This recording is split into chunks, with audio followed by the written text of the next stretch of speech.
Hi class, in this recording we're going to cover the male reproductive system. I'm going to focus on an overview of the system and then we'll deep dive into some of the histology. So first let's just do a superficial view. So here I have loaded up invisible body, the male reproductive system view, and I have here the skin added in. And I first want to emphasize the scrotum. The scrotum is right down here. The scrotum is going to be a pouch or sac of skin that contains the testes and epididymis, or epididymi, plural. And the purpose of the scrotum is to keep the testes hanging down below the abdominal cavity so that they can be at a lower temperature and have optimal spermatogenesis. Sperm creation, spermatogenesis, needs to be at a slightly cooler temperature relative to the rest of the body. Also shown here is the foreskin. Individuals who are not circumcised have a foreskin. I should say males who are not circumcised have a foreskin. Circumcised males have the foreskin removed so that just the glans penis is exposed. The glans penis is colloquially referred to as the head of the penis, and it's the bulge, or the prominent bulge right here at the distal portion of the penis. All right, let's go ahead and remove the skin. There we go, no more skin. So let's talk about some organs. I'll go ahead and hide that. First, we have the testicles or testes. There are two.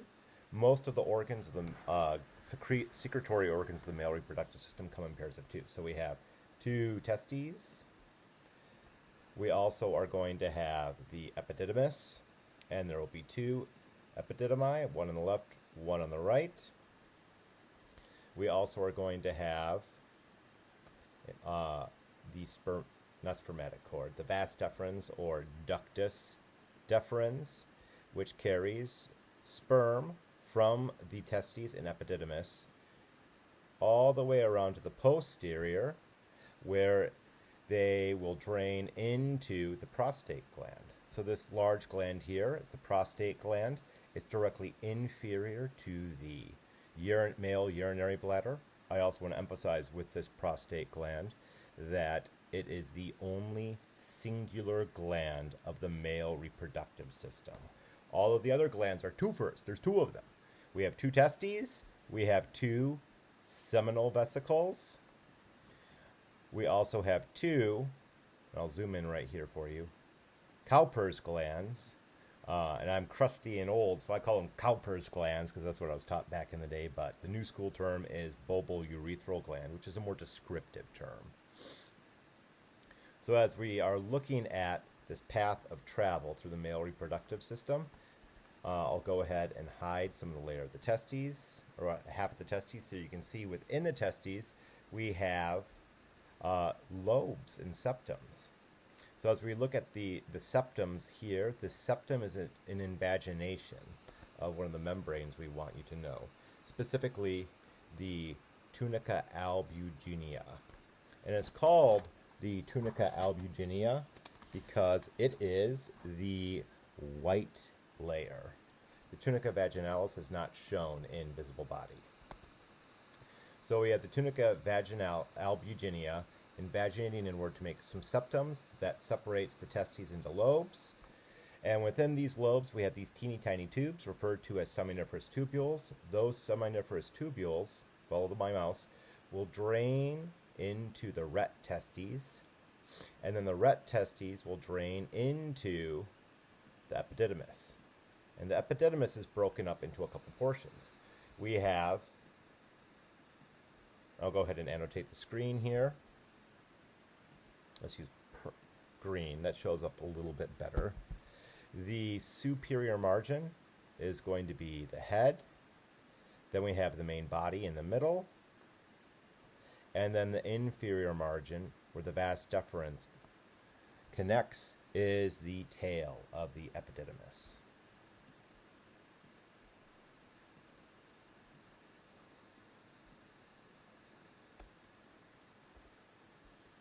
As we are following these structures upward, the vas deferens is going to be encapsulated in something known as the spermatic cord, which also will show the major, also encapsulate the major blood vessels of the testes. So I can go ahead and add those blood vessels here. So if we look at, it's called the peniniform plexus, this plexus of veins, and then we have the gonadal artery, and then the vas deferens, all are going to be encapsulated within this structure, the spermatic cord, that's not shown on the screen.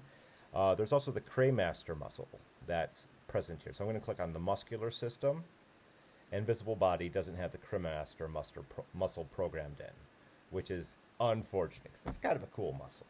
So I'm going to go ahead and remove the arteries and remove the veins, and we'll continue with our journey. As the vas deferens, and I'm more of a vas deferens kind of guy as opposed to ductus deferens, because when someone gets a vasectomy, their vas deferens is severed, also known as your ductus deferens. But there's a widening of the vas deferens right here at the proximal portion of the vas deferens, or the most interior portion. And this is referred to as the ampulla of the vas deferens, or ampulla of the ductus deferens. And this ampulla of the vas deferens is going to be side by side with the seminal vesicle. There is another name for the seminal vesicle we'll accept. We have two on your lab objective sheet. We'll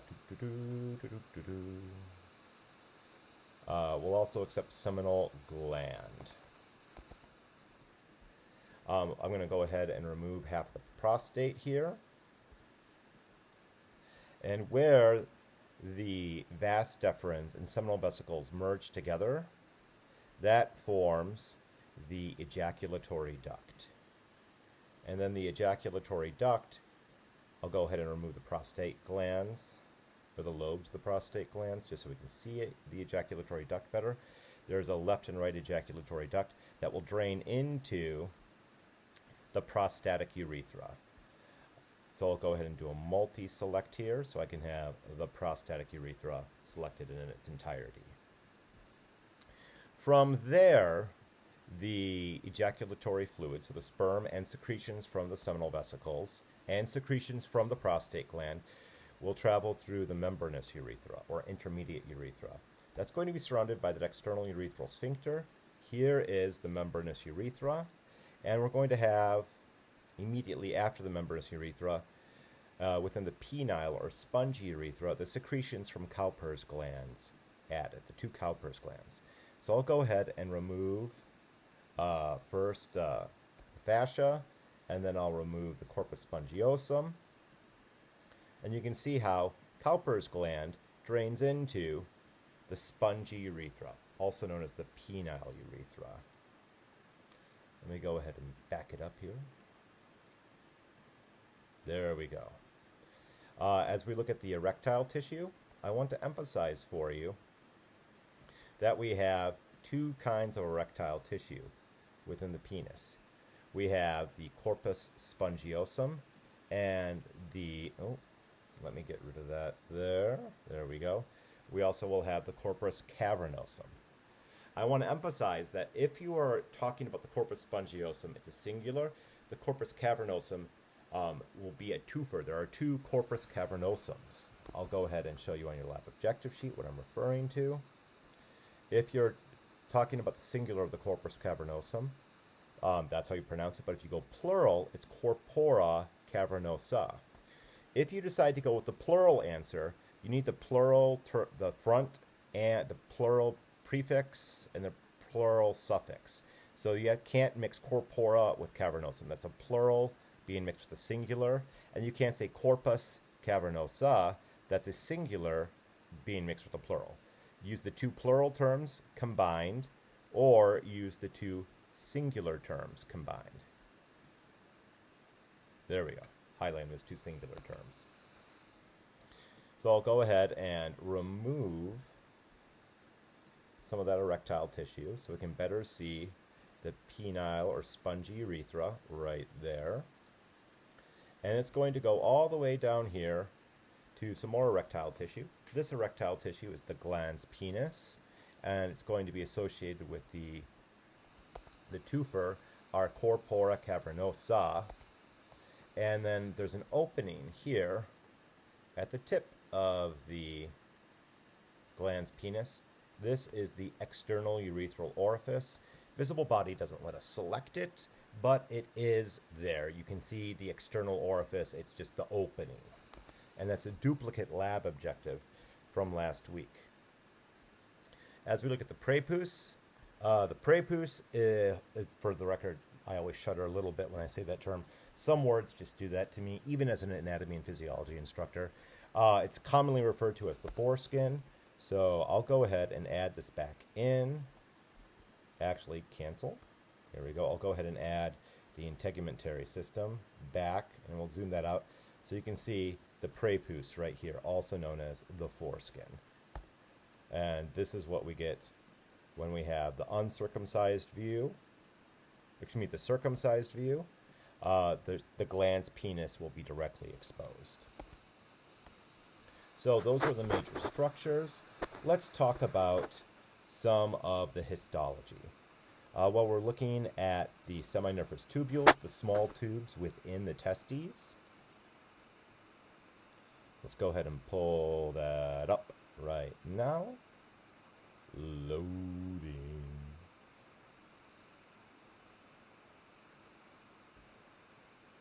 I want you to be able to recognize this as a testes. And if we zoom in on these seminiferous tubules, I gotta love my slow home internet. I might need to do a follow-up presentation or discussion on just histology.